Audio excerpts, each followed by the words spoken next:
Gentleman from Maryland, the Majority Leader is recognized. I thank the chairman. I thank the ranking member. I thank the United States Senate for passing this bill.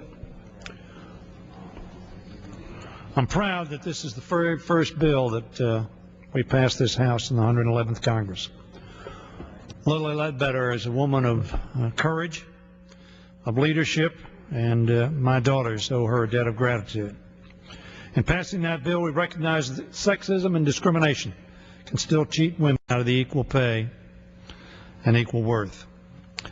A theft of livelihood and dignity that is especially damaging as families across our country struggle to pay their bills, as if somehow a single mom raising children could do it more cheaply than a single dad raising those same children. That didn't make any sense then or now. Within my lifetime, sexism in the workplace could be blatant and unashamed. But today, it does some of its worst work in secret. We can take a stand against it by voting for final passage today. It was secret sexism that cheated Lilly Ledbetter out of the thousands of dollars for years. And we repeat her story not because it is unique and shocking, but because it's typical. Typical of the experiences of so many American women. Indeed, women all over the world. Ms. Ledbetter was a supervisor at a tire plant, and for years she was paid less than her male co-workers.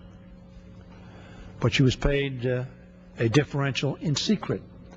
Her employer didn't tell her, I'm going to pay you less than I pay your male counterparts who do exactly the same work. For years, she was left in the dark, and by the time she finally saw the proof, the Supreme Court said it was too late. Ironic. I will tell you, on assault, there may be, in some states, no statute of limitations. In others, there may be a statute of limitation. Essentially, what happens here, if they keep hitting you, and they keep hitting you, month after month after month, it's not the last hit that counted, it's the first hit that counted. And you couldn't sue for that, what we would call, we lawyers, tortious conduct. Others would call criminal conduct.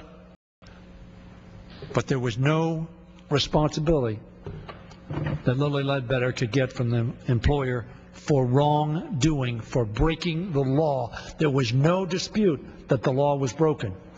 It was simply that it was broken in secret. And so Lilly Ledbetter had to suffer in public. The Supreme Court ruled that even though Ms. Ledbetter had suffered clear discrimination, the law had been broken. She had missed the time in which to raise the issue. How perverse in a nation of laws, of justice, of equity, that we would say they broke the law in secret and you didn't know it and you couldn't find it out, and therefore we will not redress your recognized grievance. Ladies and gentlemen of the House, this is the right thing to do. It's the right thing to do not just for Lilly Ledbetter, not just for women. It's the right thing to do because our country believes in fairness, in equity, that we are a nation of laws and treat people equally under those laws. That is why it's so appropriate for us to pass this bill today and send it to the President, who will sign it proudly.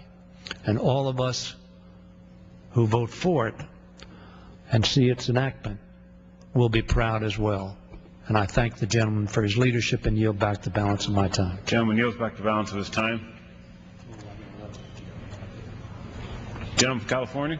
I would be